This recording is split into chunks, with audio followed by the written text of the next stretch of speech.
Eu sou a maior hater da Reeve. Oi pessoal, tudo bem? Bem-vindo ao canal. Meu nome é Mariana Barros e aqui nós vamos conversar um pouco sobre livros, surtar com personagens duvidosos, fazer reviews sinceras e também conversar um pouquinho sobre cultura pop em geral. Hoje eu queria conversar com vocês a respeito do livro A Canção dos Dragões Perdidos, da Sarah A. Parker, que eu acabei de ler, que pra quem não sabe é a continuação do Despertar da Lua Caída. E eu já vou começar esse vídeo falando uma coisa talvez um pouco polêmica. Eu sou a maior hater da Reeve. Sim, gente, eu odeio a personagem principal desse livro. Esse vídeo vai conter spoilers do primeiro livro, mas a review vai ser sem spoilers pro segundo livro. Então vamos já tirar esse elefante da frente e falar por que eu odeio a Reeve.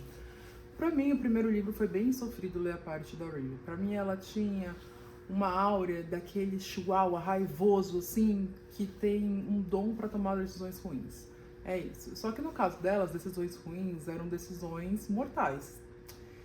E eu fiquei o livro inteirinho pensando, Reeve, pelo amor de Deus, Reeve, por que você não quer saber do seu passado? Porque a gente sabe que isso vai vir e morder a bunda dela depois. E querendo ou não, a gente sabe que quem não conhece o seu passado, quem não conhece a história, tá fadada a repeti-la. No caso dela, ela morreu. Então, como que ela não quer saber o passado dela? Isso me deixava transtornada no primeiro livro. Eu fiquei transtornada com as decisões ruins que ela tomava, porque desde roubar um castiçal pra tentar vender, achando que ninguém saberia, da família real saberia onde ela tá vendendo, não faz sentido nenhum.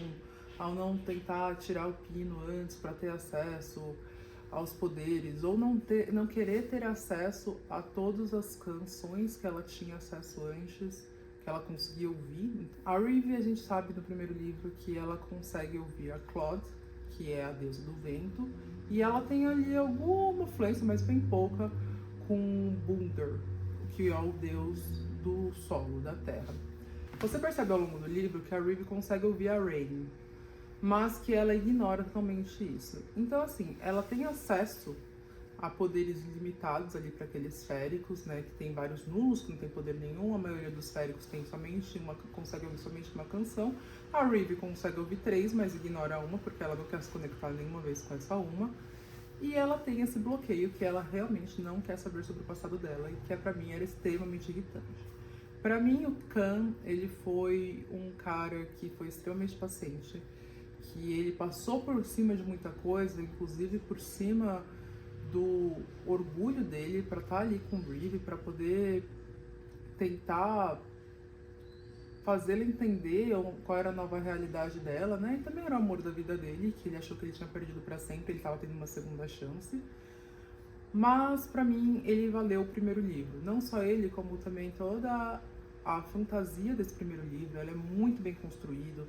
O sistema de poder deles é totalmente diferente do que a gente costuma ler em outras fantasias. Toda a história dos deuses ali por trás é uma história também muito interessante, muito cativante, o que me fez acabar indo para o segundo livro, que é A Canção dos Dragões Perdidos, que eu acabei recentemente.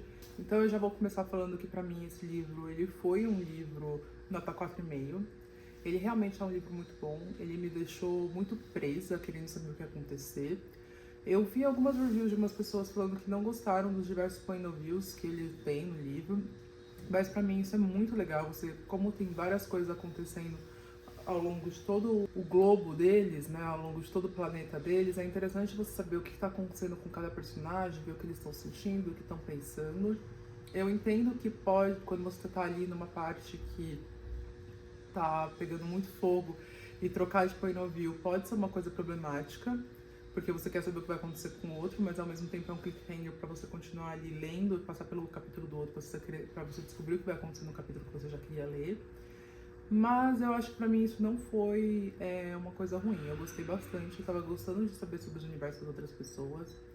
Eu fiquei bem interessada nos personagens novos, na verdade que são personagens que já tinham sido apresentados pra gente em momentos anteriores, mas que agora eles estavam sendo trazidos novamente com uma profundidade maior, trazendo os traumas dele, criando novas teorias.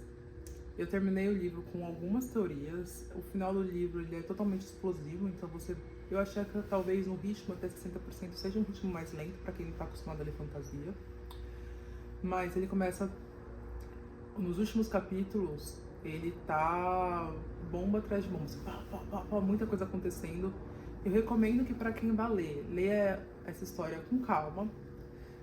Não é uma história fácil, eu diria assim, na verdade, ainda mais para quem não está acostumado a entrar em fantasias, em alta fantasia, fantasias épicas, pode ser que seja um pouquinho mais complicado de entender, porque são colocados diversos elementos que a gente não costuma ver em outras fantasias. E eu também consideraria que esse livro está mais para uma fantasia do que uma romantasia. A gente sabe que sim, é essencial o romance aqui de Khan com Reeve para a história acontecer. E talvez sem Khan Reeve teríamos uma história, mas seria uma história muito mais de vingança do que sobre superação. E esse segundo livro, realmente que eu gostei muito desse segundo livro, é o quanto Reeve teve sua redenção para mim. Eu sei que tem gente que vai amar, vai falar que o Reeve não teve redenção nenhuma, que ela foi perfeita desde o primeiro livro. Mas para mim o segundo livro foi a respeito da redenção de Reeve. A gente tem ali a Reeve no primeiro livro, uma pessoa extremamente egoísta, uma pessoa extremamente traumatizada e uma pessoa que ela quer viver a vida dela e ir atrás da vingança dela. Nesse segundo livro a gente vê uma crescente da personagem que eu não vi no primeiro. No primeiro ela começou como uma pessoa raivosa, terminou o livro como uma pessoa raivosa. A gente vê nesse segundo livro ela confiando em mais pessoas. A gente vê nesse segundo livro um crescimento dessa personagem, da sua maturidade, do relacionamento dela com os outros e do crescimento dela também com o poder. Isso pra mim foi essencial para que o livro fosse uma nota 4,5. Porque eu achei incrível como eu não gostava nem um pouco dessa personagem no começo, como eu quase odiava ela, pra uma personagem que eu tô torcendo. No primeiro livro eu não torci por ela, eu tava realmente torcendo pra que ela se desse mal e que o campo pudesse seguir em frente. E nesse segundo livro ela teve toda essa sua redenção pra mim. E ela cresceu muito como personagem. Então, eu super recomendo o livro. Tá aqui. É um livro super bonito para quem for comprar na versão de capa dura. A história tá ótima e eu não vejo a hora de conseguir ler o terceiro. Obrigada para quem ficou até aqui. Deixa o like, compartilha e até mais.